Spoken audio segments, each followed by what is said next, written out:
Vamos orar todos juntos.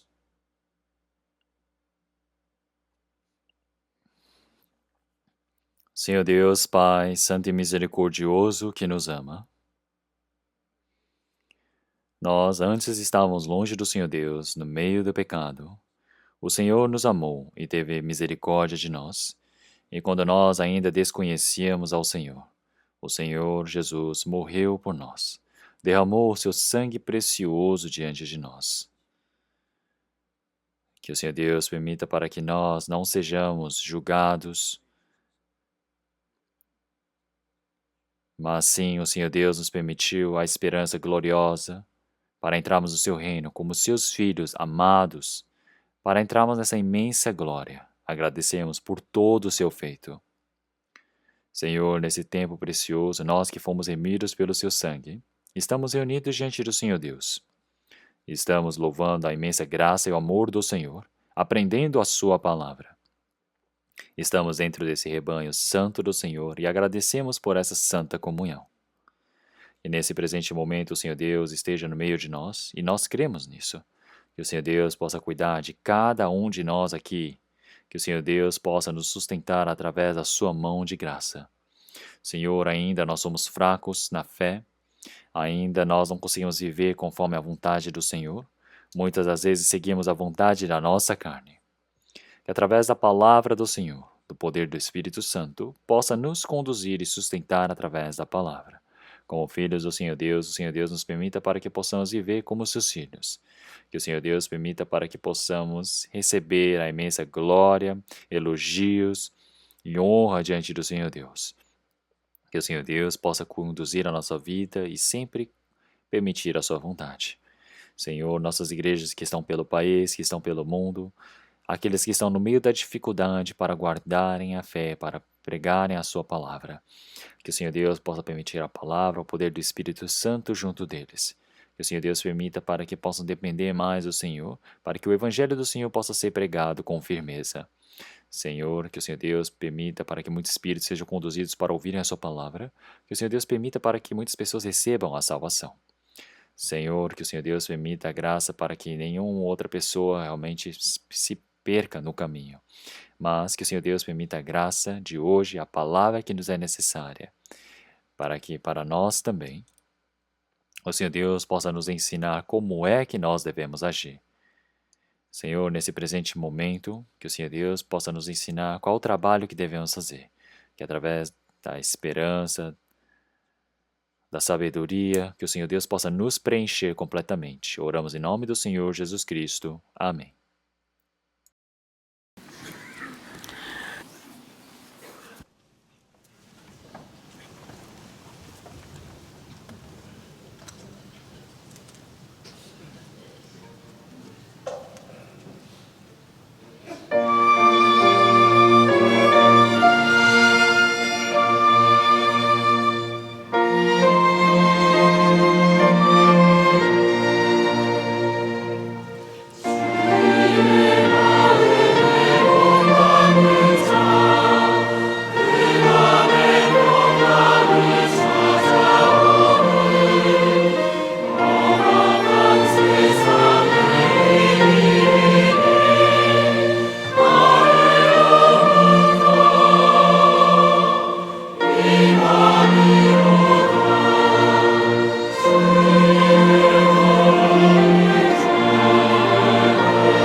Vamos procurar a palavra da Bíblia. Vamos procurar a palavra de Lucas, capítulo 17. Lucas, capítulo 17.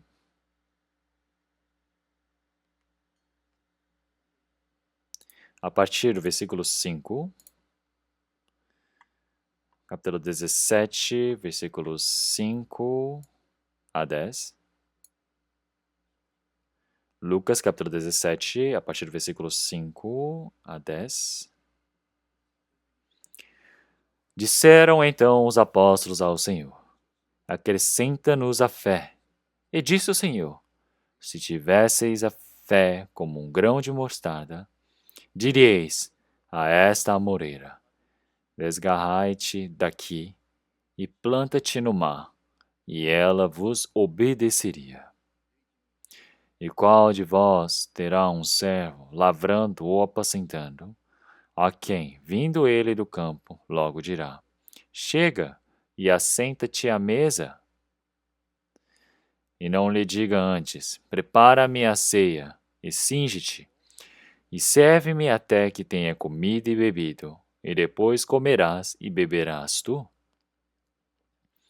Porventura dá graças ao tal servo, porque fez o que lhe foi mandado? Creio que não. Assim também vós, quando fizerdes tudo o que vos for mandado, dizei: somos servos inúteis, porque fizemos somente o que devíamos fazer. Vamos ler até aqui.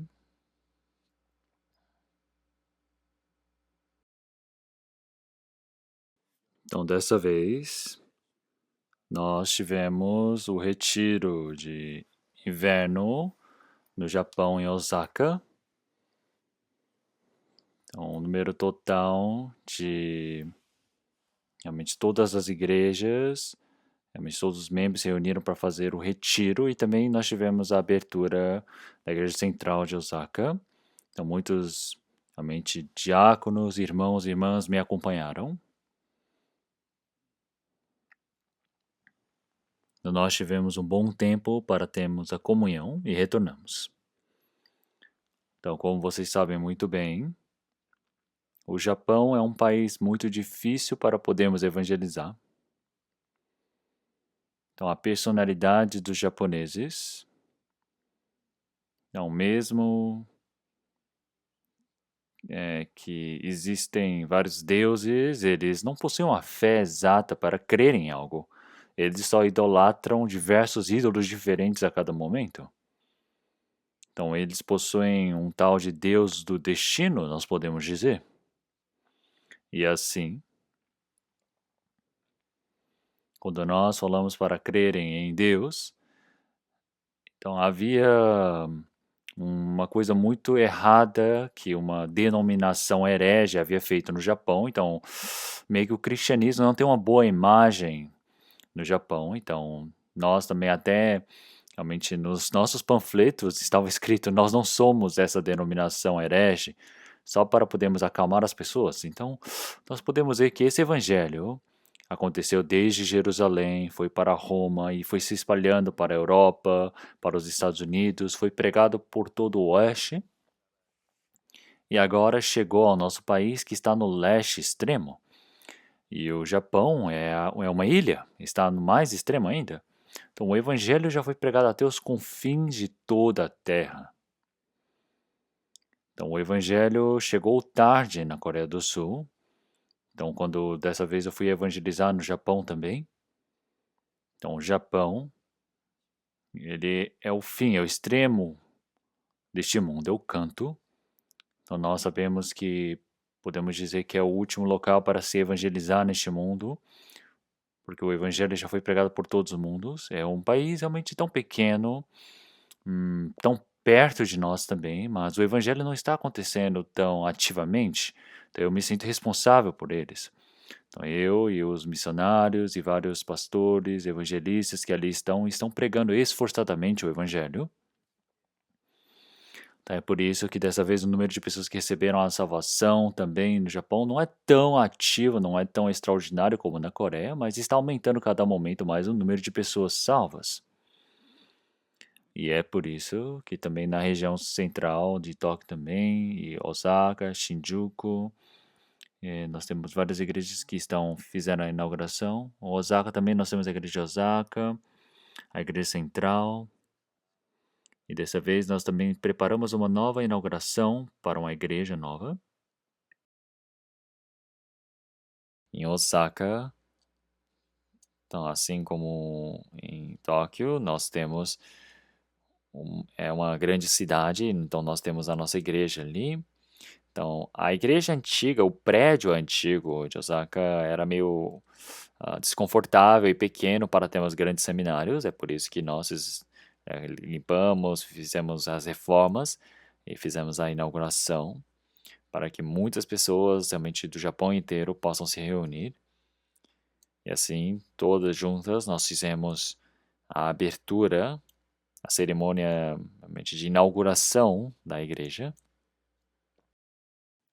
E no Japão, nós temos nossos missionários e vários pastores nativos que estão pregando esforçadamente. A evangelização no Japão está acontecendo com grande fervor. Então, nós temos uma população total de 150 milhões, quase 2,5 vezes maior do que a nossa nação. Então, para que toda a nação, todas as nações do mundo possam ouvir o Evangelho possa ser pregado até os confins da terra, está se cumprindo agora. Como na palavra de Mateus, capítulo 24, versículo 14, para que o Evangelho seja pregado para até todas as nações, e vai ser pregado até os confins da terra, e assim virá o fim. E é por isso que o Evangelho sendo pregado nesse último tempo, o trabalho do Evangelho vai acontecer fortemente no Japão, o Evangelho vai realmente acabar e se encerrar no seu trabalho aqui, penso eu. Nós temos mais de 3.600 idiomas diferentes em que temos a Bíblia traduzida. Então já foi traduzido para praticamente todos os idiomas possíveis. Então tem pessoas que falam, eu não consegui acreditar no Evangelho porque eu não creio, porque eu não tive acesso ao Evangelho, à Bíblia. Não, a Bíblia já foi traduzida para todos os idiomas. É uma mentira. É somente uma desculpa. O Senhor Deus irá julgar este mundo com o pecado que eles cometem. E quem não teve a Bíblia, o Senhor Deus vai julgar conforme a consciência, a moral dessas pessoas.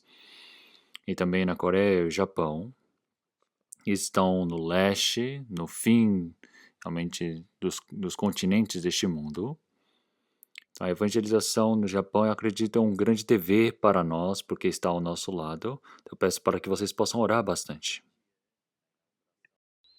E na inauguração e abertura, nós tivemos irmãos, irmãs e igrejas da Coreia do Sul que vieram para celebrar junto dos irmãos do Japão.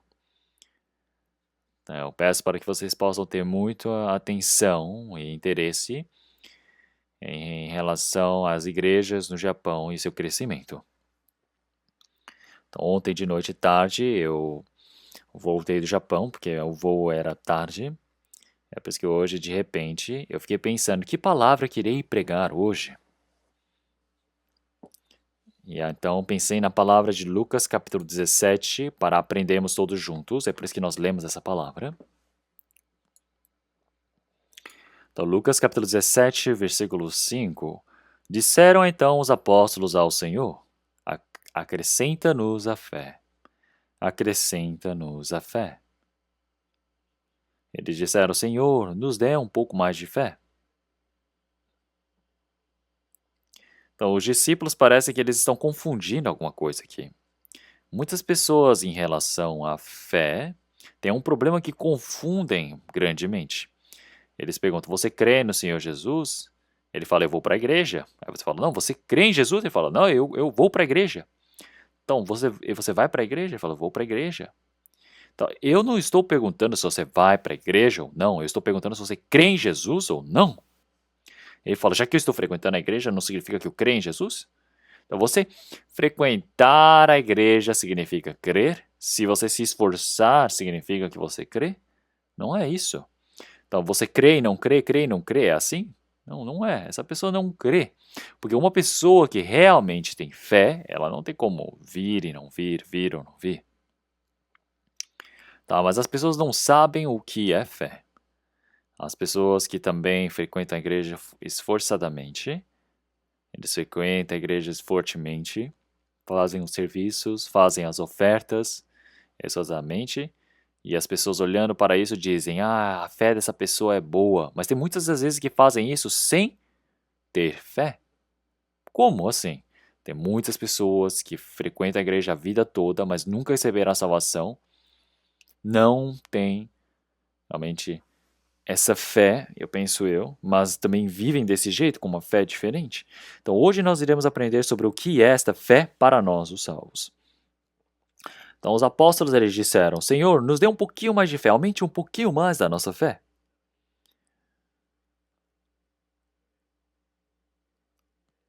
Então uma pessoa estava viajando, ele havia juntado um pouquinho de dinheiro, mas faltava, então ele ligou para os pais e disse: ah, me dê um pouco mais de dinheiro. Ele pode pedir, não é, para os pais. Então, da mesma maneira, eles estão pedindo para o Senhor mais fé, como se fosse mesada. Tem pessoas que falam: ah, me dê a fé como de um touro, ah, me dê a fé como de uma águia.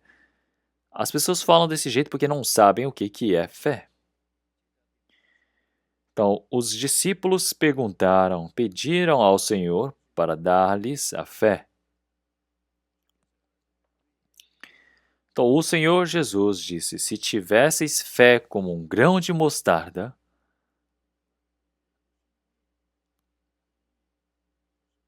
Então, o Senhor Jesus, eu acredito que ele estava no mar da Galileia aqui, e do lado eu acredito que tinham muitas amoreiras.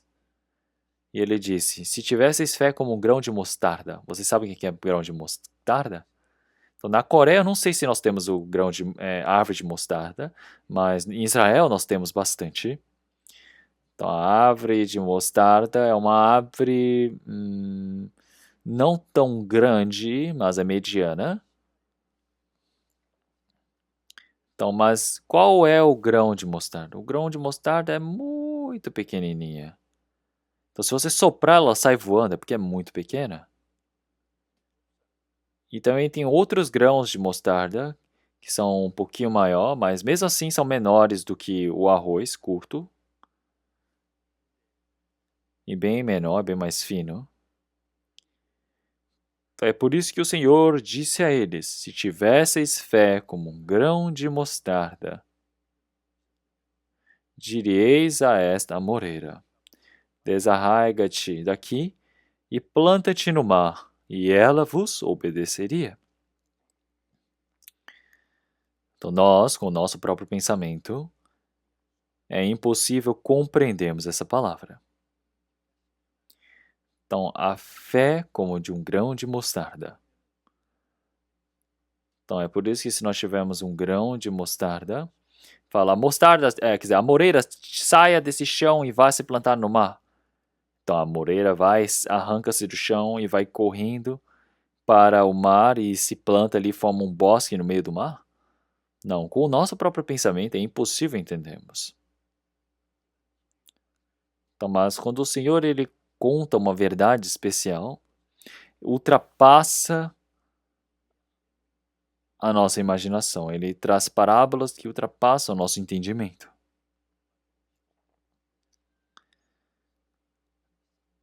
Então, o Senhor disse, como Mateus capítulo 13, realmente uma pessoa que tem a fé como um grão de mostarda pode mover até montanhas. Então, da mesma maneira, então uma fé como de mostarda, tem uma pessoa que já moveu esse monte? Consegue mover esse monte ou tirar a amoreira da terra e mandar plantar no mar? Então quer dizer que ninguém teve essa fé, então, então tá todo mundo, tá tudo errado? Não, não é isso. Então, esta fé falar que move montanhas, esta fé que diz que faz uma árvore sair dali e se plantar ali, em outro lugar, isso é somente um exemplo para explicar outra coisa. Nós precisamos saber qual é o significado dessa parábola. Então, o que é fé do grão de mostarda? Então, os discípulos parecem que eles têm fé. Então, eles parecem dizendo, Senhor, nós temos muito pouco, me dê mais. Mas o que o Senhor Jesus está dizendo é que vocês não têm nem fé como um grão de mostarda. O que vocês pensam sobre essa palavra? Então, se tiver uma fé do tamanho do grão de mostarda, dá para realizar milagres imensos, imagináveis. Mas o Senhor está dizendo, para vocês não existe essa fé. E como é para nós? Nós, essa fé do tamanho do grão de mostarda, se nós não tivermos, será que nós temos até pelo menos metade? Não temos nem metade, não temos. Então, ou você tem a fé do tamanho do grão de mostarda, ou você não tem nada. Isso é uma palavra muito difícil de entender, mas existe uma verdade surpreendente aqui dentro. Então o Senhor ele está querendo explicar essa verdade.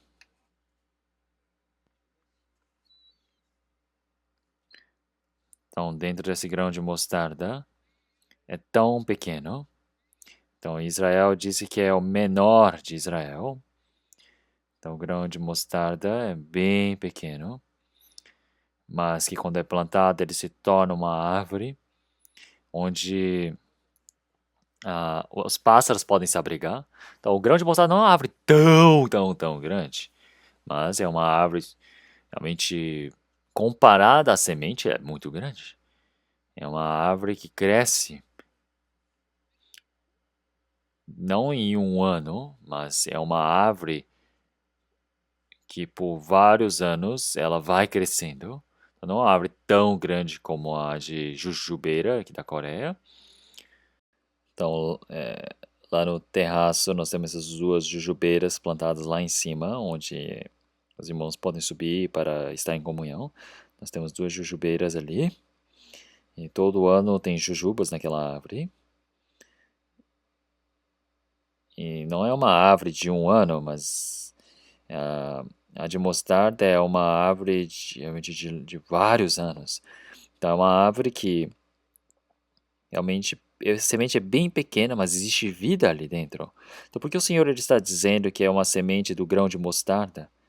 Então, porque primeiramente nós podemos pensar que a semente do grão de mostarda, ela pode ser muito pequena, mas ali dentro existe vida. Então, a fé, você tem vida ou não? A fé, mesmo que você seja grande, se você não tem vida, não é uma verdadeira fé. Então, é por isso que quando é que inicia essa verdadeira fé? Então, em Romanos capítulo 10, versículo 17, a fé vem do ouvir. Ouvir da palavra de Cristo, da palavra de Deus. Então, nós podemos dizer que a fé não vem por algo especial por nossa parte, mas por ouvirmos essa palavra e compreendemos. Então, compreendemos o quê? Em 1 Coríntios capítulo 6, versículo 1, ele disse que realmente essa grande palavra do Senhor é verdadeira desde o momento que nós a compreendemos. Então, existe essa graça do Senhor Deus, a graça do Evangelho de Cristo. Então, o Senhor Deus ele entregou o seu Filho unigênito para nós na cruz, para morrer. E naquele meio, o Senhor Deus ele pagou os nossos pecados. O Senhor Deus ele nos permitiu a esperança gloriosa de podermos ser salvos pelo Senhor. É por isso que quando nós ouvimos esse Evangelho, compreendemos verdadeiramente naquele dia. Então, nós podemos ver que a fé inicia naquele momento. Desde o momento que recebemos o perdão dos pecados, nós temos a certeza de que nossos pecados foram lavados. E é por isso que quando nós olhamos para a fé é a palavra de Deus. A fé é ouvir do Evangelho de Deus. É quando nós compreendemos o Evangelho de Cristo. Então isso tudo acontece pelo trabalho do Espírito Santo. Então, como em 1 Coríntios, nós podemos ver que essa palavra do Espírito Santo, que nos fez compreender essa palavra, fez saber a palavra. Quando o Espírito Santo ele vem para dentro de nós, nos faz compreender essa graça do Senhor Deus e receber a salvação. Então, o que nos faz crer é o trabalho do Espírito Santo. Nós estamos pedindo por essa imensa graça do Senhor. Então, quando nós aprendemos a palavra de Deus, então nós podemos compreender por completo essa palavra do Senhor. Então eu tenho essa minha data da salvação, recebi a salvação e não consigo me esquecer desse dia. Era um dia realmente de grande alegria. Antes eu havia vivido 10 anos como um religioso, frequentava igrejas, e depois eu fui para a escola de teologia e era pastor numa igreja realmente lá do interior, mas naquele tempo eu não tinha fé ainda. Mas no dia que eu compreendi essa verdadeira graça do o evangelho de Cristo, em 30 de outubro de 1962, às 8 horas da noite, o Espírito Santo permitiu para que eu pudesse crer nesse evangelho. Quando eu consegui crer, compreender esse evangelho, o Espírito Santo vem para dentro de mim. E assim você tem a certeza da salvação. E quando você tem essa certeza, a vida de Deus inicia. Então, a fé de grão de mostarda inicia dentro de mim. E é por isso que quando nós olhamos para os Estados Unidos, por exemplo, tem o Parque das Sequoias. Você conhece essas árvores? As sequoias, elas são tão altas que tem árvores de 120, 130 metros de altura.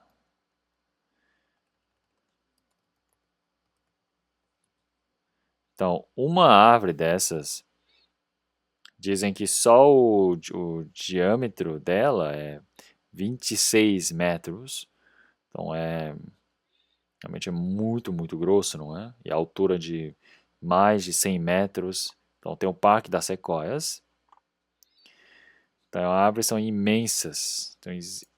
Então parece que você entra em uma cidade cheia de prédios de árvore. É incrível. Mas se você olha para a semente é bem pequena. Mas é algo tão incrível que existe vida ali dentro. Vida pode fazer esse trabalho. Então, da mesma maneira como a semente da maçã cai no chão, e assim ela faz nascer a árvore, cresce e frutifica. Isso traz a vida. Então, dentro de nós também, a nossa fé inicia com um grão de mostarda e traz uma grande mudança. Existe a vida diante do Senhor. Existe o grande milagre do Senhor que acontece dentro de nós. Então, quando você diz para o grão de amoreira, desgarrai-te daqui e vai para o mar. E ele vai até o mar, andando e se planta ali. Vocês só precisam imaginar, tá bom? Na realidade, isso não acontece. Então, mas a árvore de amoreira sair dali e ir para o mar, não tem como sobreviver. Claro que não vai dar assim. Mas o que o Senhor quer dizer? O Senhor não está dizendo que é para fazer uma coisa dessas com a fé. Mas ele está dizendo que se você tiver a fé de um grão de mostarda, assim como a amoreira está com a raiz enfincada nesse chão, qualquer pessoa realmente vive com as suas raízes presas neste mundo, não é? E é por isso que nós, na nossa vivência que vivíamos no passado, nós éramos pessoas do mundo. E é por isso que em Mateus capítulo 15, o Senhor ele disse que vós não sois do mundo. Então vós fostes escolhidos do mundo. Como em João capítulo 17, o Senhor, quando ele fez aquela imensa oração antes de ser crucificado, ele disse, Pai, assim como eu não sou do mundo, então eles também não foram do mundo. Eles não são do mundo. Então o Senhor, ele se refere aos santos que agora estão diante do Senhor. Então o Senhor ele está dizendo, eu não sou do mundo, Senhor. Então o Senhor Jesus, ele nasceu neste mundo, mas não é do mundo. Então o Senhor, ele, para efetuar o grande trabalho da salvação, ele veio ao mundo. Ele viveu temporariamente aqui. E depois ele morreu e ressuscitou no terceiro dia. E após a sua ressurreição, então depois de vários dias, ele ressuscitou e subiu aos céus. Então o Senhor é um Senhor que passou um tempo neste mundo, mas não é do mundo.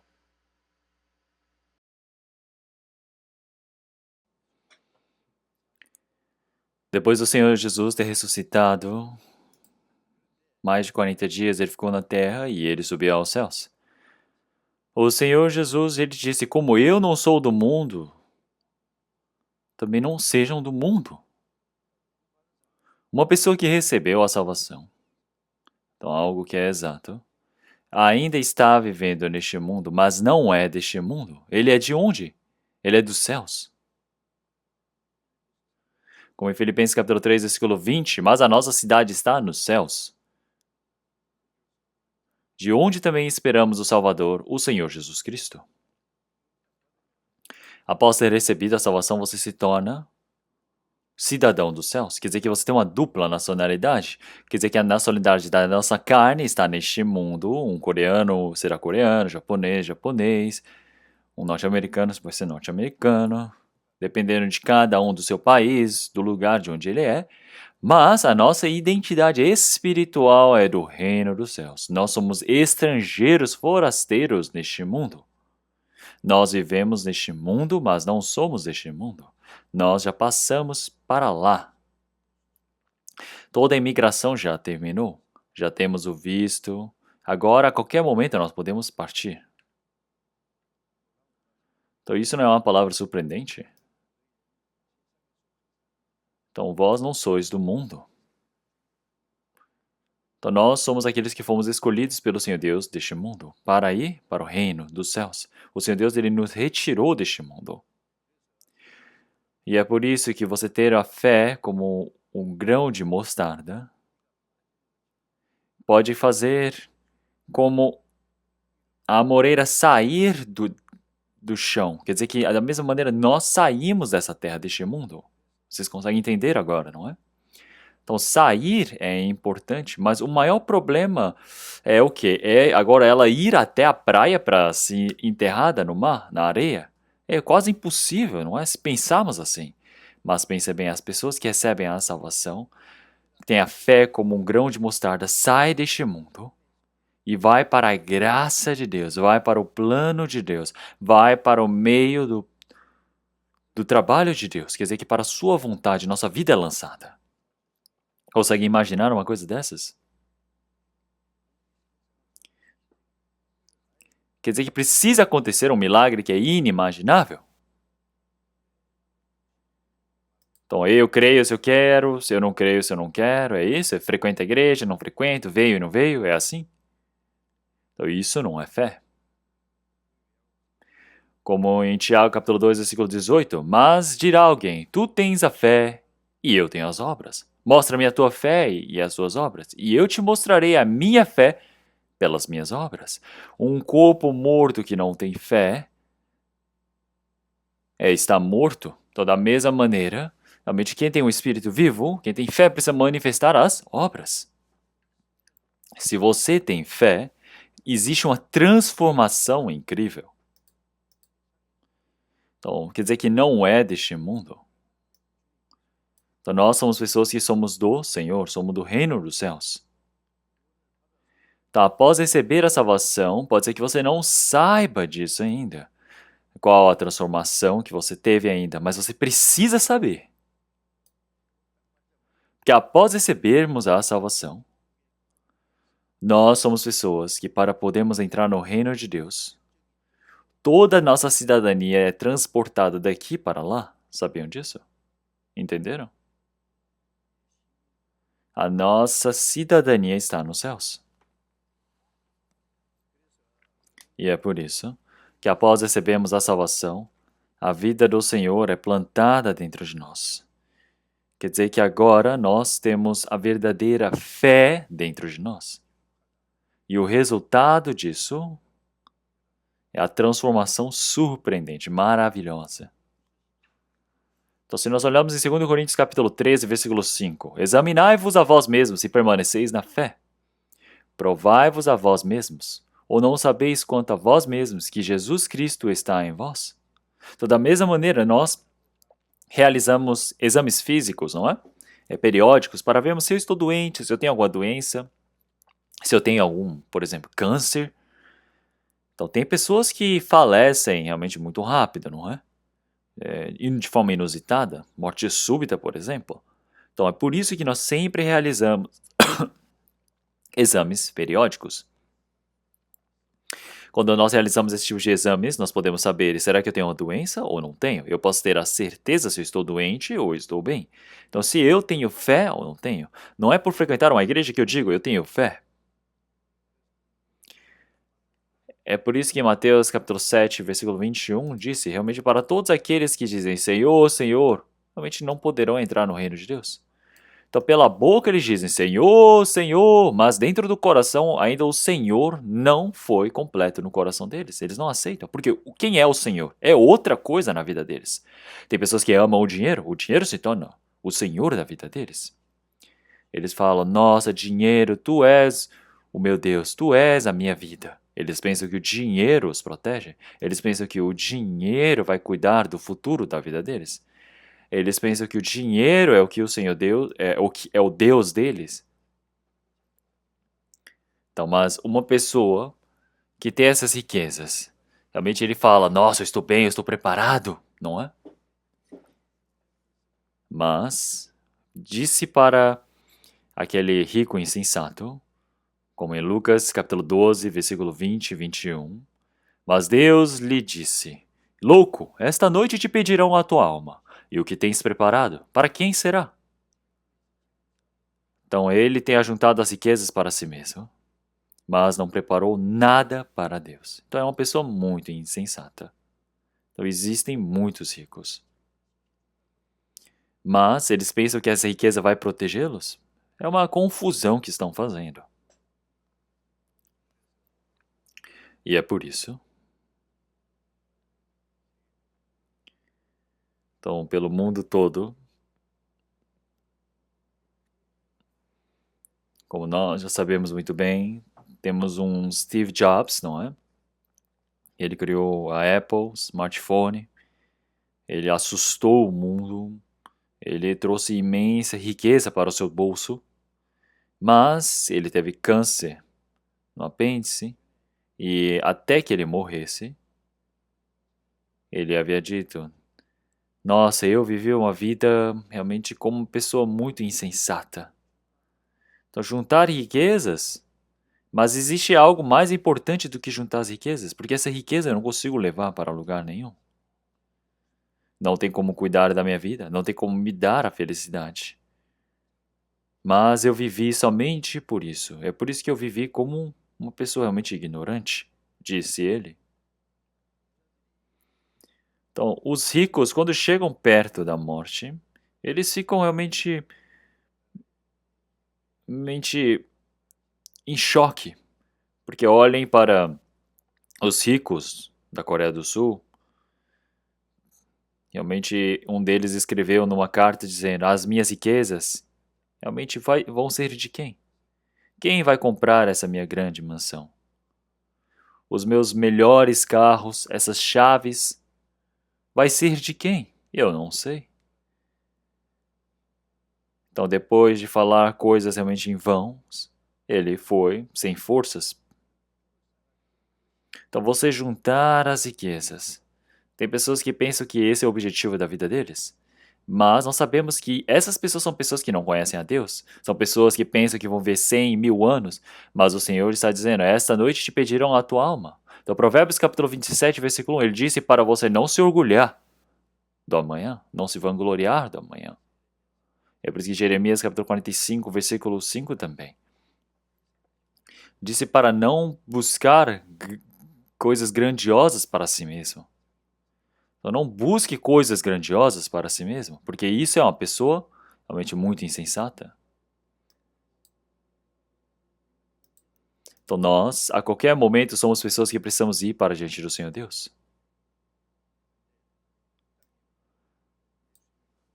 Então o Senhor, ele veio para essa terra para cumprir o trabalho da salvação. Nós compreendemos o Evangelho, nós recebemos a salvação, agora temos a esperança de entrarmos no reino do Senhor Deus. E nesse momento, nós podemos dizer que essa pessoa tem sucesso neste mundo. A qualquer momento que o Senhor me chame, eu irei para o Senhor.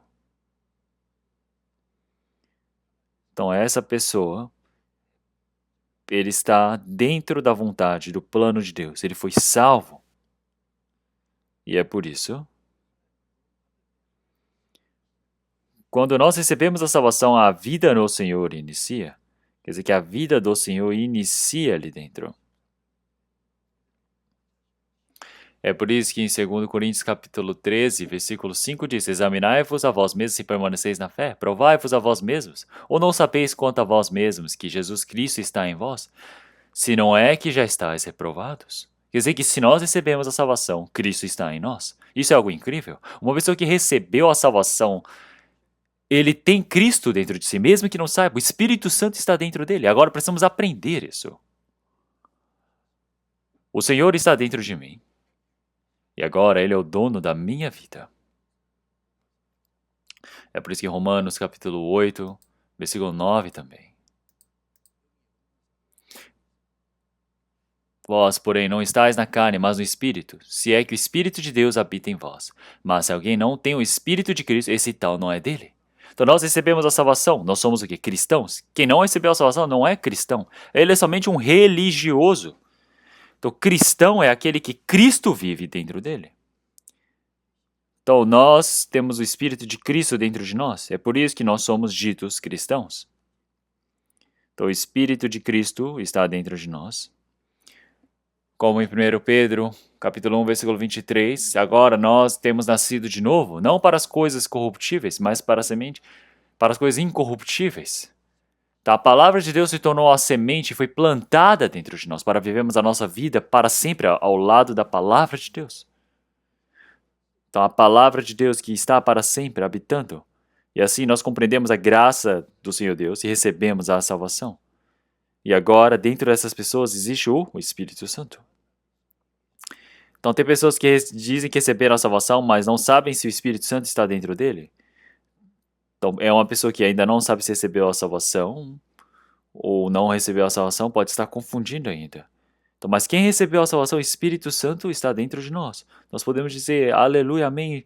O Espírito Santo está dentro de nós, caminhando pelo caminho estreito, de dia e de noite alegres nós podemos louvar. Porque o Espírito Santo está dentro de mim.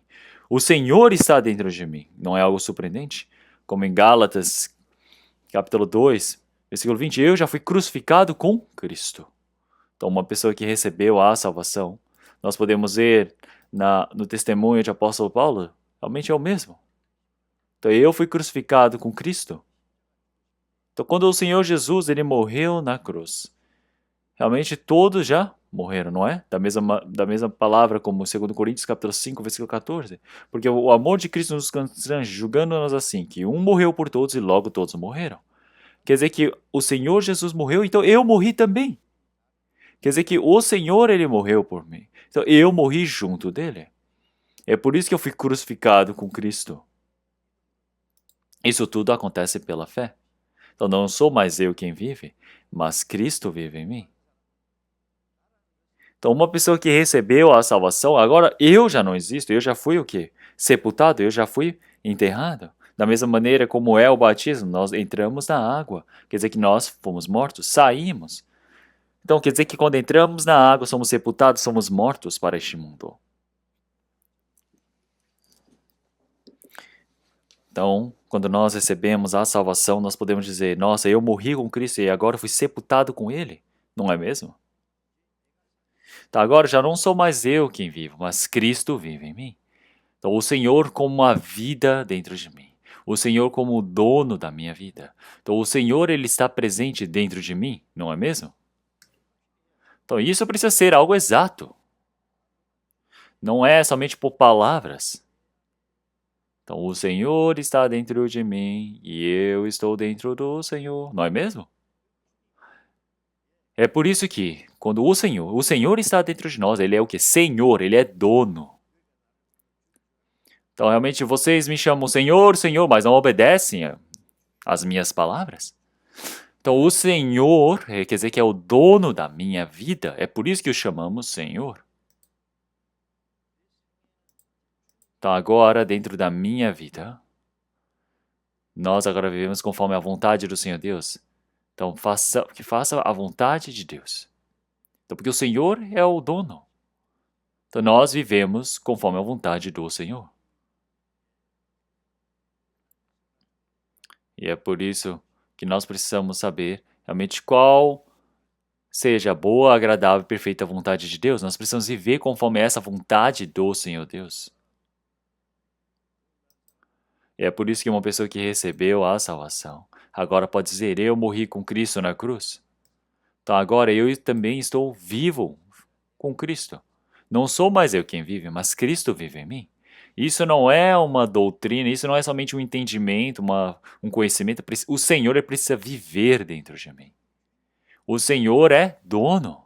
O Senhor é dono. Ele é dono da minha vida. Então nós estamos servindo ao Senhor dentro de nós.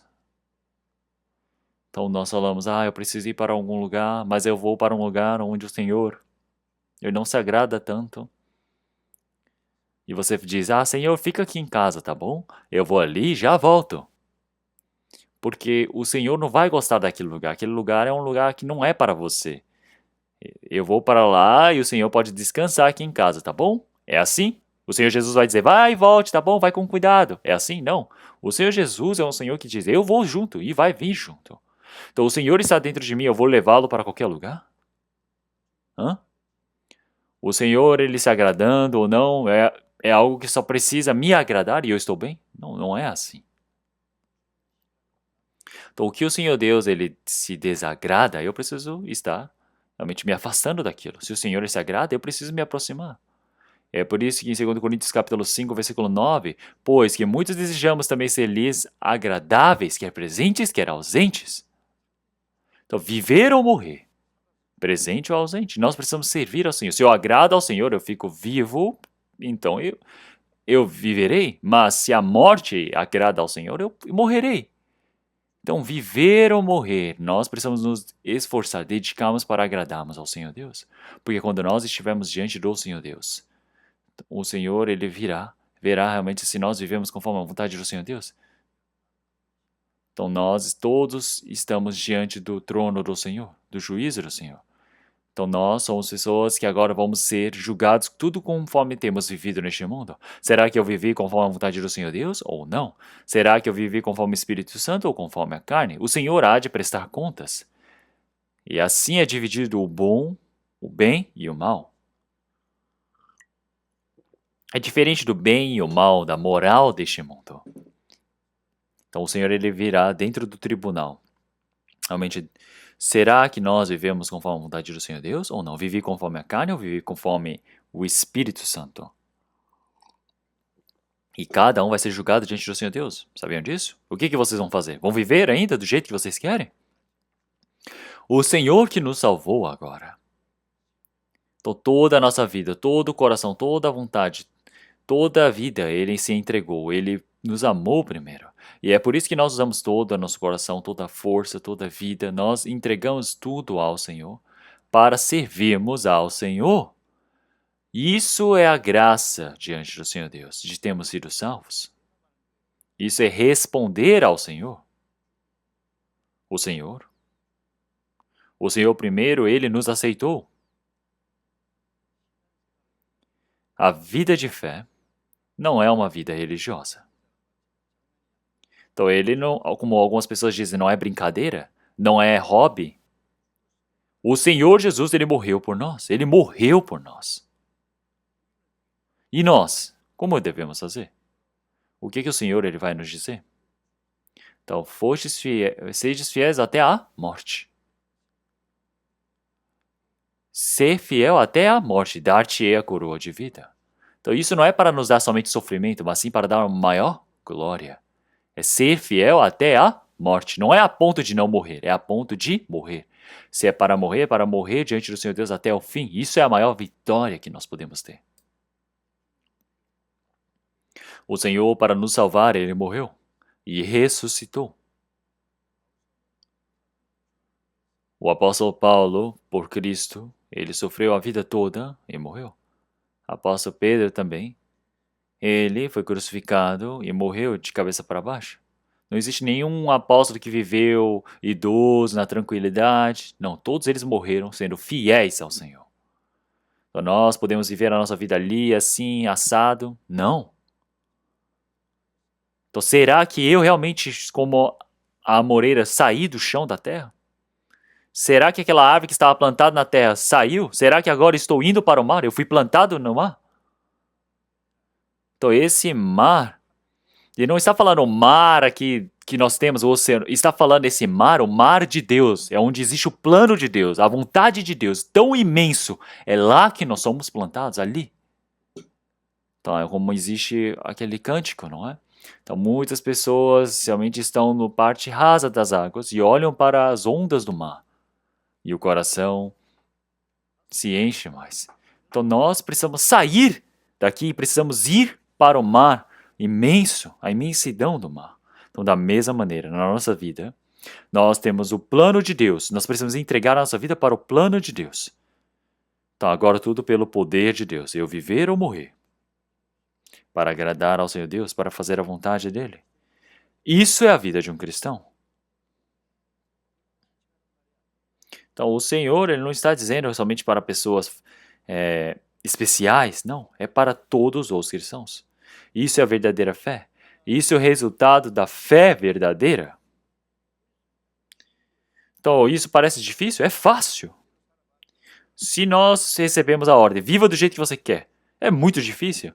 Mas o Senhor agora está dizendo, conforme a vontade do Senhor Deus, viver ou morrer é conforme a vontade do Senhor. Então, no Japão, eu ouvi uma história de que uma irmã, ela recebeu a salvação e tinha muitas coisas para fazer. Mas a coisa mais fácil para a vida dela foi o quê? Dar dízimo. Ela disse, nossa, dízimo foi a coisa mais fácil da minha vida. Tem pessoas que falam que o dízimo é muito difícil. É difícil dar dízimo? Se você acha que é difícil, vai ser difícil para sempre. Se você pensa que é fácil, vai ser fácil para sempre. O Senhor está dizendo para você fazer algo impossível? Não, Ele está dizendo algo que é possível. Por que você está se surpreendendo com algo que não é nada? Então, viver ou morrer é para o Senhor. Fazer conforme a vontade do Senhor Deus. Como é fácil. E é por isso, de qualquer maneira. E é por isso. Como em João capítulo 15, versículo 19, ele disse, vós não sois do mundo. Então, nossa identidade precisa ser, a nossa cidadania precisa ser exata. Estamos neste mundo, mas não somos do mundo. A qualquer momento podemos ir para o Senhor. A nossa cidadania está nos céus. Quando o Senhor ele vier. Então, antes do Senhor vier, pode ser que nós possamos partir primeiro para o Senhor. Dentro do Senhor, realmente é bem-aventurado aquele que morre no Senhor.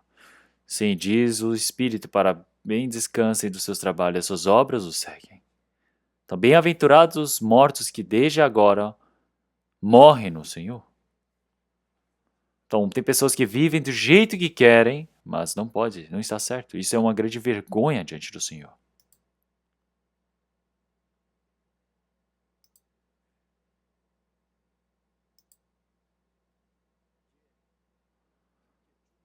Primeiro, o Senhor ele está dentro de nós. Nós precisamos crer nisso. Então, o Senhor que agora está dentro de mim, ele se torna o dono da minha vida. Ele precisa se tornar o dono. Por que chamamos de Senhor? Senhor é de rei, de dono. Apóstolo Paulo, diversas vezes, ele disse, servo de Cristo Paulo. Então, Filipenses capítulo 1, versículo 1, por exemplo. Ele disse, o servo de Jesus Cristo. Como em Gálatas capítulo 2, versículo 20, ele disse, já estou crucificado com Cristo e vivo, não mais eu, mas Cristo vive em mim. Agora Cristo está dentro de mim.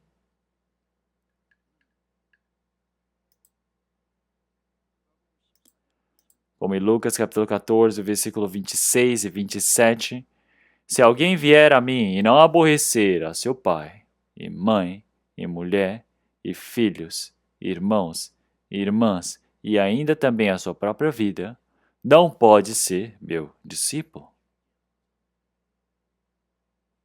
E qualquer que não levar a sua cruz e não vier após mim, não pode ser meu discípulo. Então o Senhor ele disse uma palavra realmente muito forte aqui. Ele está dizendo, quem não aborrecer ao seu pai, mãe, E quem não carregar, quem não levar a sua própria cruz, não pode vir após mim. Não pode ser meu discípulo. E em Lucas capítulo 14, versículo 33 disse: Assim, pois, qualquer de vós que não renuncia a tudo quanto tem, não pode ser meu discípulo. Então vocês conseguem entender uma coisa dessas? Então, filhos, pais, irmãos, irmãs, até a sua própria vida. Se você não aborrece, se você não odeia. Então, isso é algo bem extremo, aborrecer alguém, odiar alguém. Isso está dizendo para você odiar os pais, odiar os filhos. O que significa uma coisa dessas? Então, isso significa que é para você amar o Senhor mais do que qualquer coisa. O Senhor está frisando para você amá-los. Então, para amar mais ao Senhor, você precisa conseguir negar os pais, precisa desobedecer aos pais. Então, aquele que ama mais os pais do que a mim, não é digno de mim. O Senhor já disse, como em Lucas capítulo 14. Então, realmente, nós precisamos ver diante do Senhor Deus. A nossa vida não é uma vida especial, isso é uma vida lógica. Mateus capítulo 10, versículo 37 também. E também em Lucas capítulo 14, versículo 33, ele disse: qualquer um que não renunciar de todos os seus bens não pode ser o meu discípulo.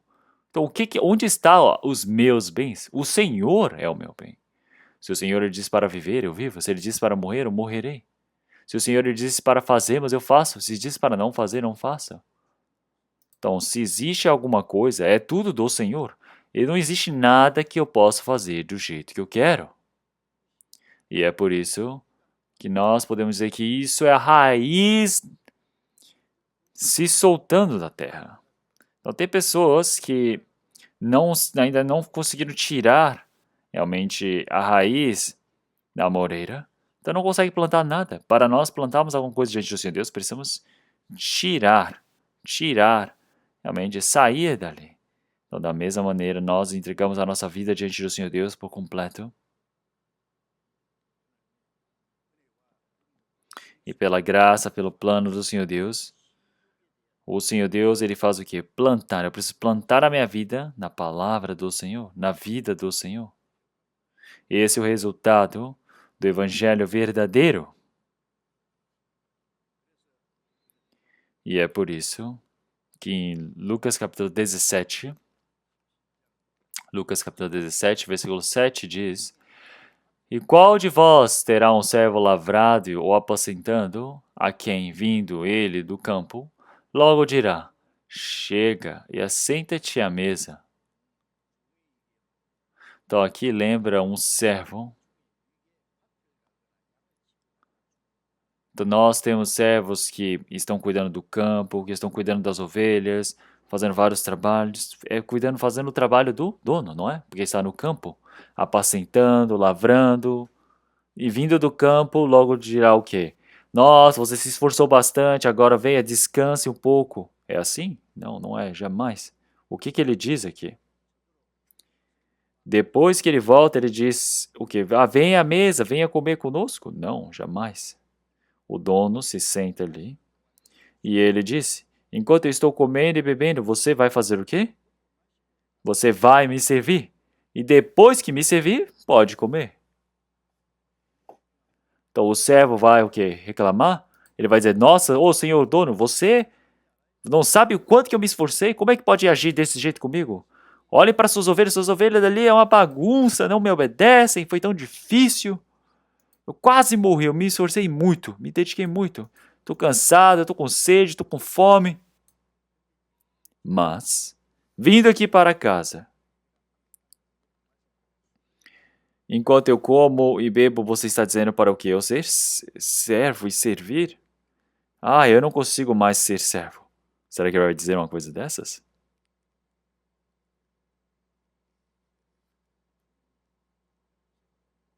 Então vejam só. Então ir para o campo para cuidar das ovelhas e lavrar, isso é trabalho do dono. O trabalho do dono é importante. Então você servir ao Senhor também é muito importante. Mas o que é mais importante aqui? O que é mais importante? Servir ao Senhor. Fazer o trabalho do Senhor é importante. Cuidar das ovelhas, cuidar do campo.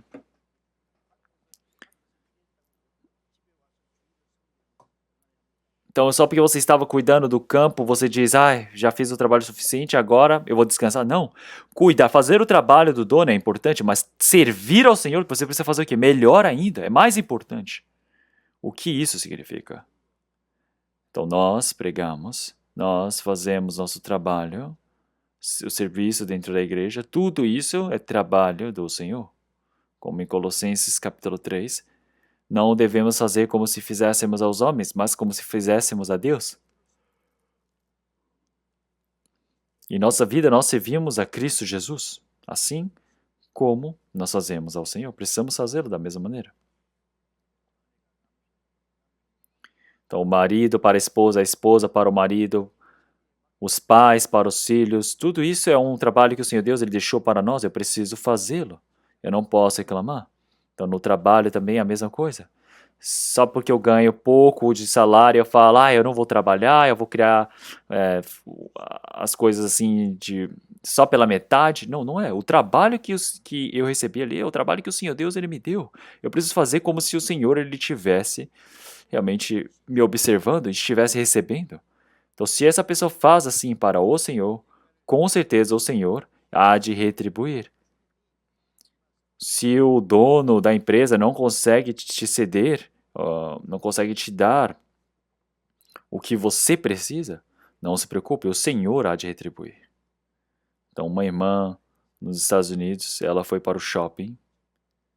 A primeira coisa que ela fez foi limpar no shopping. E o dono ficou observando e viu, nossa, ela não é uma pessoa comum. Então, alguém tinha jogado chiclete no chão e ela foi e começou a limpar. E ele observando disse, nossa, essa não é uma pessoa comum. Então, de pouquinho em pouquinho foi dando outros trabalhos. Depois ela se tornou gerente. Então, realmente, tinha outra pessoa que era gerente, mas ela tirou esse cargo e deu a ela. Então, realmente, todas as coisas estão nas mãos dela. Então, porque ela é uma pessoa esforçada, dedicada, tudo porque é como se fizesse ao Senhor. Então, quem é fiel no seu trabalho não vai estar na frente realmente dos pequenos, mas de frente de reis. Então, quem é fiel no seu trabalho. Então, todas as pessoas vê quem é fiel, vai buscar por essa pessoa que é fiel. É por isso que dá esse trabalho importantíssimo a eles. Então, um pastor, ele havia dito, ele estava pondo o seu carro e, sem querer, ele foi e arranhou o carro de outra pessoa. Então, ninguém havia visto e ele podia dizer, nossa, me desculpe, e depois ir embora. Mas ele escreveu ali no papel, deixou o número dele, dizendo, nossa, me desculpe, eu meio que arranhei o seu carro com o meu carro, tirando do estacionamento, me perdoe, eu vou mandar o dinheiro, só entrar em contato comigo. E ele deixou ali colado no adesivo, no carro daquela pessoa, e depois veio uma ligação. E era o dono de uma grande empresa, dizendo, venha para a minha empresa. Então, eu nunca vi uma pessoa tão honesta como você. E dê um lugar da empresa para ele. Isso é verdade. Então, antes de ser pastor, isso aconteceu. E assim, ele se tornou uma pessoa que era servido, realmente tinha um bom cargo dentro da empresa, mas depois, realmente, o Senhor o chamou para ser servo, para pregar o Evangelho. Então, precisa viver uma vida honesta. E assim, e em todo trabalho não devemos fazer como se fizéssemos aos homens, mas como se fizéssemos ao Senhor. Então nós precisamos servir ao Senhor Jesus Cristo. Então o trabalho dentro da igreja também é fazer diante do Senhor. Dentro da família também é a mesma coisa. Então, todo esse trabalho é um trabalho que o Senhor Deus me permitiu. Então, quando nós vemos pessoas que assim trabalham, nós podemos dizer, nossa, essa pessoa é incrível. Como é que essa pessoa consegue fazer isso? Nossa, essa pessoa é cristã. Nossa, cristão? Então, cristão é diferente mesmo. Então, pregação não é somente por palavras. Isso é pela nossa vivência, nós precisamos manifestar. Assim, quando nós tivermos chance, quando nós pregamos, essas pessoas, elas recebem essa salvação. Então, de qualquer maneira,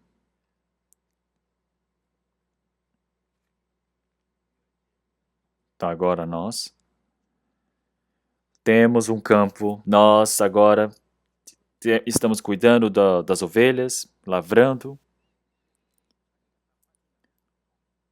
O servo, realmente não existe o próprio pensamento, não existe a sua própria vontade, não existe o seu próprio plano.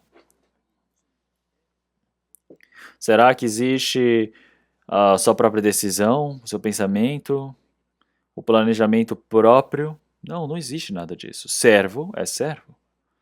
Na Bíblia, então ele diz tolos, quer dizer que é uma pessoa que é escravo, que foi comprado com preço. Isso é ser servo. Apóstolo Paulo, ele já disse, eu sou o servo de Cristo. Ele disse diversas vezes. Não é um servo qualquer. Mas de outra maneira é escravo, foi comprado com dinheiro. E é por isso que em 1 Coríntios, capítulo 6, versículo 19, ele disse que nós somos comprados com preço, nós já não somos nossos, nós somos aqueles que fomos comprados com preço.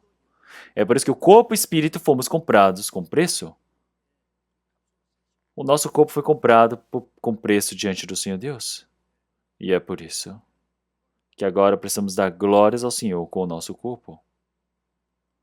Como em 1 Coríntios, capítulo 10, versículo 31, ele diz que quer comais, quer bebais, quer façais qualquer outra coisa, façais para a glória do Senhor, para a glória de Deus.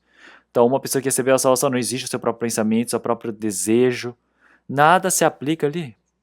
Um servo, ele vive somente para o dono. Então, viver ou morrer é para o Senhor. E isso é o servo que aparece dentro da igreja. É por isso que vós não sois vossos, já fostes comprados com preço. Como em 1 Coríntios capítulo 7, versículo 23, ele diz que fostes comprados com bom preço. Não sejais escravos dos homens. Então como é que pode ser escravo dos homens? Não tem como. Já fomos comprados com preço diante do Senhor Deus. Então o Senhor, Ele nos comprou com preço. Ele morreu por nós. Ele derramou o seu sangue por nós. Ele já pagou um preço imenso por nós. Então, antes eu havia visto uma história de fato real. Então, um missionário, antes de ir para a África, ele estava passando pela feira, realmente de escravos.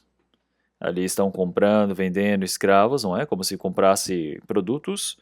E ali havia uma mulher com o seu filho pequeno. Então, se for levar crianças, as pessoas acham que a criança não vai trabalhar direito. Ele queria comprar só a mulher. E a mulher chorava, dizia, por favor, leve meu filho também. Daí eu vou trabalhar muito mais, eu vou me esforçar mais ainda, por favor. Mas ele dizia, não, não preciso. Então, porque vai atrapalhar no meu trabalho.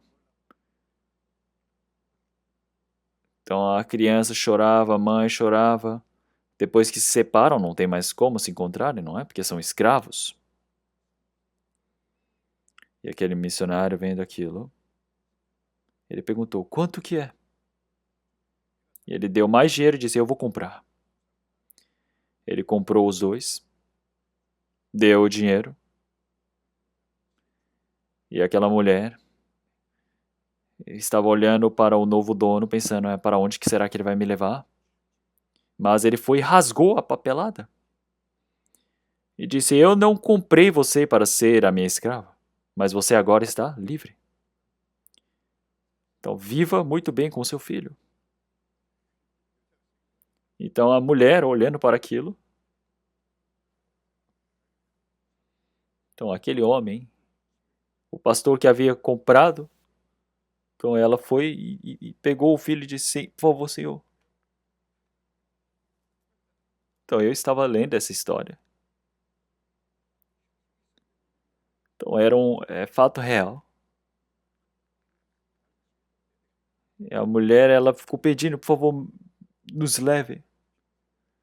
Senhor, você nos comprou e libertou, mas por favor, me leve junto. Eu quero ser seu servo até o fim. Ele disse: eu não comprei para vocês serem os meus servos. Podem ser livres. Ele falou: não, eu vou ser seu servo, dizia a mulher. Eu vou segui-lo até o fim. Então pediu e pediu diversas vezes. Então, ele disse: você não é minha escrava, mas vamos então. Levou a criança junto. Passou pela África. Então caiu uma cobra da árvore e picou o missionário. O missionário, ele desmaiou. Depois de um longo período de tempo, ele acordou e a mulher estava morta do lado. Então a mulher ficou tirando o veneno daquele lugar onde a serpente havia picado. Então, mas depois ela foi contaminada por esse veneno e morreu. E o missionário, depois vendo aquilo, considerou a criança como o seu filho. Então isso é um fato real. Então o Senhor, ele nos comprou com preço caríssimo. Ele nos deu a liberdade. Mas o que é que nós estamos fazendo? Para o Senhor que deu a vida, que morreu por nós, ele nos comprou com preço. Então nós agora somos livres. Nós não somos forçadamente, nós somos servos do Senhor. Ele disse: eu sou servo de Cristo. Paulo não foi somente por palavras, mas ele viveu a vida toda como servo de Cristo. Ele viveu por Cristo, morreu por Cristo. Então nós não devemos esquecer que somos servos do Senhor.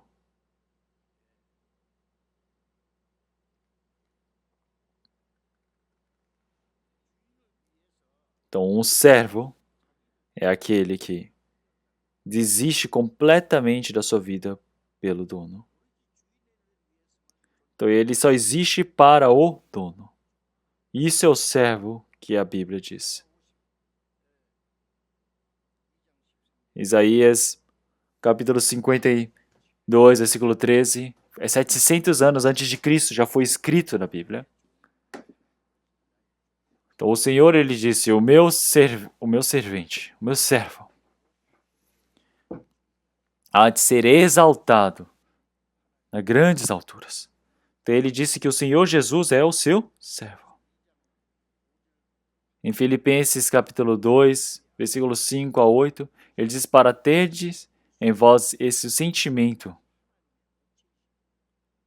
dentro de vós, assim como em Cristo Jesus.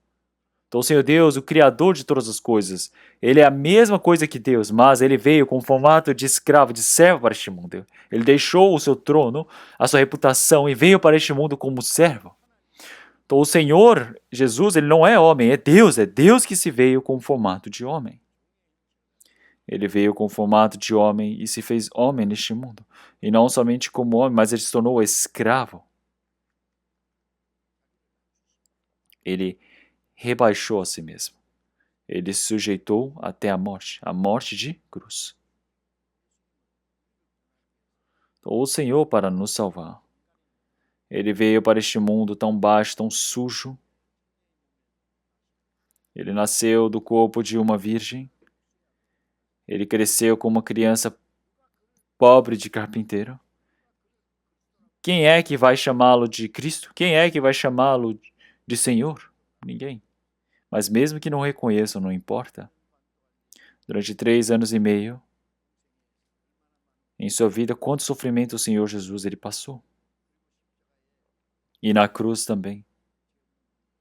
O Senhor que não tem pecado, ele foi sentenciado à morte, derramou todo o sangue e morreu.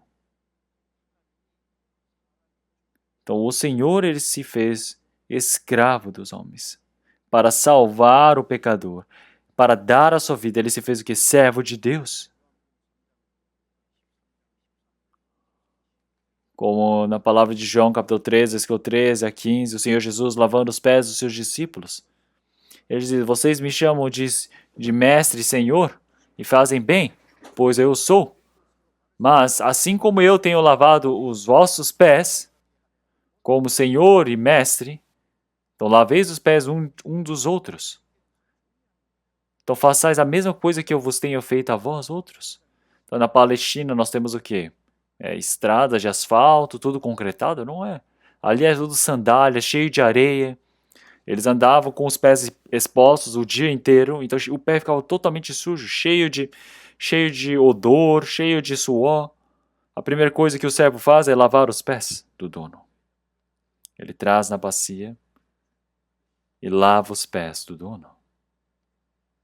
É o trabalho do servo. O Senhor, ele se fez servo. Lavou os pés de todos os discípulos. Então o Senhor, ele disse: assim como eu tenho feito, realmente que vós façais para com os outros. Então ele diz para nós temos esse mesmo coração. Esse coração de quê? De Cristo. O Senhor se fez servo. O Senhor, ele se fez homem, servo deste mundo. Por conta própria. Ele disse: eu sou manso e humilde de coração. Tomai o meu jugo e aprendei de mim. Então em Lucas capítulo 22 também. Quem é o maior? Aquele que come sentado ou quem serve? Claro que quem está sentado comendo é grande, é maior. O servo precisa servi-lo de pé até que ele termine de comer. Mas o Senhor, ele disse: eu sirvo a vós outros. O Senhor, ele não veio para este mundo para ser servido, mas para servir. Então o Senhor, ele fez como se fosse um servo para com o dono. Então, mas por que é que nós queremos nos exaltar? Não é assim. Olhem para os apóstolos, eles se rebaixaram ao máximo na vida deles. Viveram a vida toda como servos do Senhor. Então, um servo, não existe o eu mesmo. Então agora morreu, você já não está mais naquela terra, você já saiu dali, você já foi para outro lugar, assim como a moreira. Então você, sendo servo, você vai dizer o quê? Ai, dono, eu também sou um homem, você está me fazendo sofrer desse jeito, eu estou cansado. Você não me dá nem comida, você fala para eu te servir primeiro. Então, o servo vai fazer o quê? Vai comer primeiro? Não é assim. Então, nós fazemos tudo o que nós recebemos de ordem e assim nós podemos dizer, nós somos o que? Servos inúteis. Nós só fizemos o que nos era necessário fazer. Então, esse é o resultado de uma pessoa que realmente tem a fé, a salvação. Vocês conseguem fazer desse jeito? Então, vocês têm a fé como um grão de mostarda? Então, nós podemos ter essa fé de um grão de mostarda. Então, eu posso sair dessa terra como a moreira, tirar a raiz e ir para o mar, ir para a vontade do Senhor Deus. Não sou mais eu quem vivo, mas Cristo vive em mim. O Senhor, ele se torna o dono da minha vida. Então, viver é para o Senhor, morrer é para o Senhor. Então, viver ou morrer, sou do Senhor. Então, do que adianta cantar só bem? Precisa viver a vida. Em Romanos capítulo 14, versículo 16, 17 também, versículo 7 e 9, ele diz realmente não existe ninguém que viva para si, e ou morra por si. Agora, se nós vivemos, vivemos para o Senhor. E se nós morremos, morremos para o Senhor. Vamos procurar essa palavra, Romanos capítulo 14. Romanos capítulo 14, versículo 7 a 9.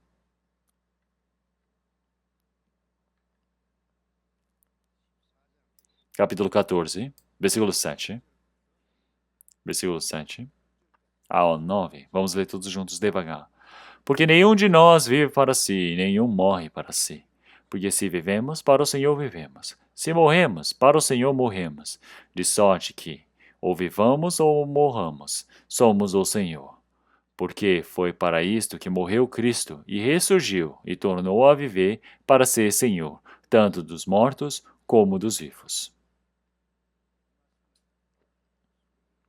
Então, quando nós lemos continuamente essa palavra, pensamos profundamente.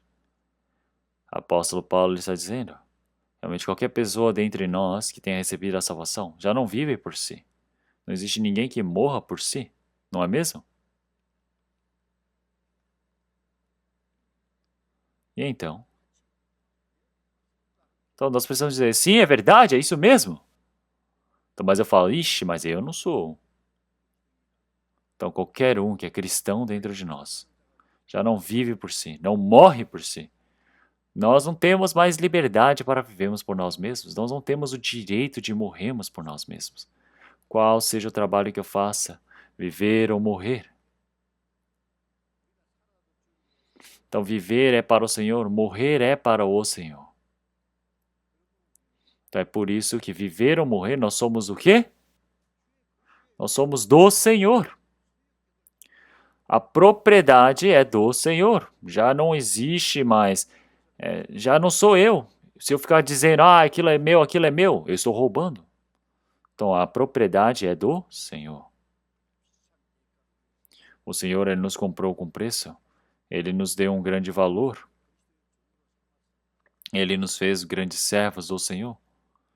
Então agora, como pessoas que iremos entrar no reino de Deus. Então, viver ou morrer, nós somos do Senhor. Então, a propriedade precisa estar muito bem realmente sinalizada. Então, agora não existe mais ninguém que viva por si ou morra por si. O cristão, realmente, ele vive e morre pelo Senhor. Nós não temos direito de vivermos nem morremos por nós mesmos. Viver ou morrer. Então, Cristo, ele viveu por isso. Então, quer dizer que realmente uma pessoa que recebeu a salvação, agora ele vive para o Senhor. Quer dizer que para isso Cristo ele viveu, realmente, ele morreu e ressuscitou por nós, para se fazer o que? Senhor das nossas vidas. Então o Senhor é o dono das nossas vidas. Então viver ou morrer, nós temos o Senhor que é o dono das nossas vidas. Senhor, realmente que me faça viver ou morrer, mas tudo seja conforme a vontade do Senhor Deus.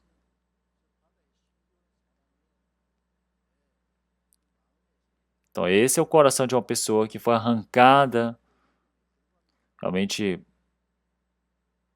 com as raízes da moreira e agora está indo para o mar. Agora não é viver para si mesmo. Onde já se viu uma fé dessas? Não existe. Então a fé não é uma coisa dessas. Então agora eu já morri com Cristo. Eu já fui crucificado com Ele. Agora quem vive dentro de mim é Cristo. Cristo é o dono da minha vida. E é por isso esse servo.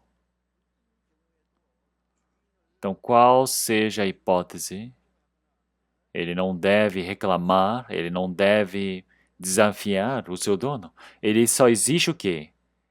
A obediência. Então o Senhor, ele não dá dificuldade para nós, ele fala para vivermos a vida de fé somente para querer o quê? Nos perturbar, nos incomodar? Não é isso, é para nós crescermos na fé, para a nossa firmeza. E assim nós podemos dizer, Senhor, nós somos o que? Servos inúteis, só fizemos o trabalho que nos era necessário fazer. Algumas pessoas falam o quê? Ai, nossa, você já viu um servo igual a eu? Nossa, eu sou incrível demais. Não existe isso. Nós só fizemos o trabalho que nos era necessário. É por isso que o apóstolo Paulo ele diz, realmente, o que eu tenho feito realmente não é para a minha própria vanglória, mas sim, tudo é do Senhor. Então, realmente, se eu não pregar o evangelho, ai de mim se não pregar o evangelho. Então, Filipenses, capítulo 2, ele disse que a palavra realmente que ilumina dentro dos meus corações. Realmente nada da minha vida vai ser em vão, mas no dia do Senhor eu o quê? Me regozijarei. Porque não corri em vão, não trabalhei em vão. Tudo nós teremos algo para gloriarmos diante do Senhor Deus. Naquele dia o Senhor irá realmente nos saudar, dizendo, fizestes bem, servo bom e fiel. Quando estivermos diante do Senhor Deus. recebemos esse elogio do Senhor. Vocês vão conseguir? Ou vão receber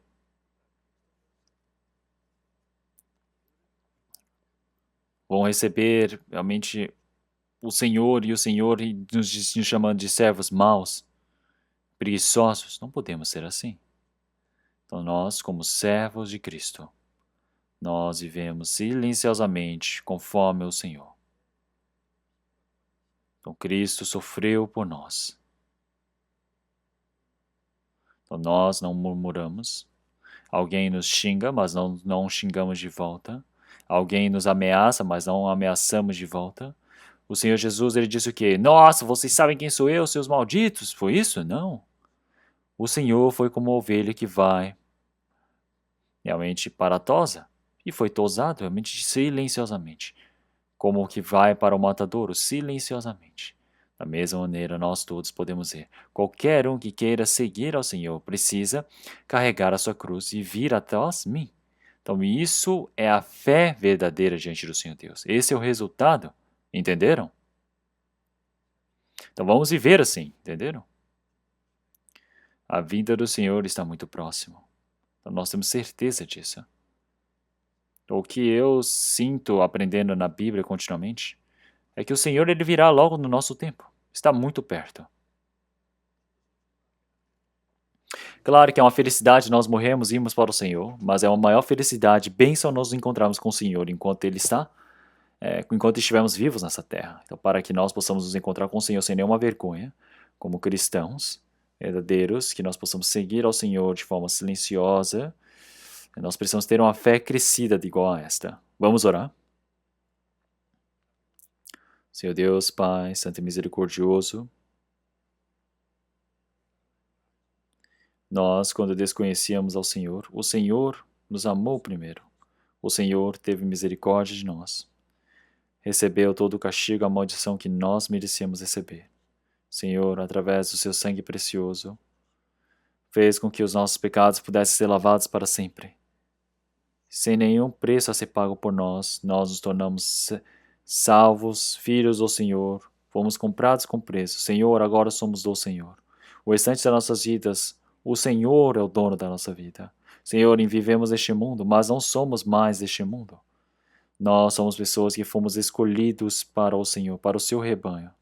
Senhor, o Senhor é o dono da nossa vida, e agora o restante das nossas vidas que nós possamos receber a condução do Senhor, que possamos viver conforme a sua vontade. Se é para vivermos, vivemos para o Senhor. Se é para morrermos, é para o Senhor. Todas as coisas sejam para a sua vontade, que o Senhor possa nos cuidar em todos os momentos. Em a nossa vida, se existe algo que não é adequado diante do Senhor Deus, que o Senhor Deus possa nos renovar através da sua palavra. Senhor, o restante das nossas vidas, que nós possamos viver somente para a glória do Senhor Deus.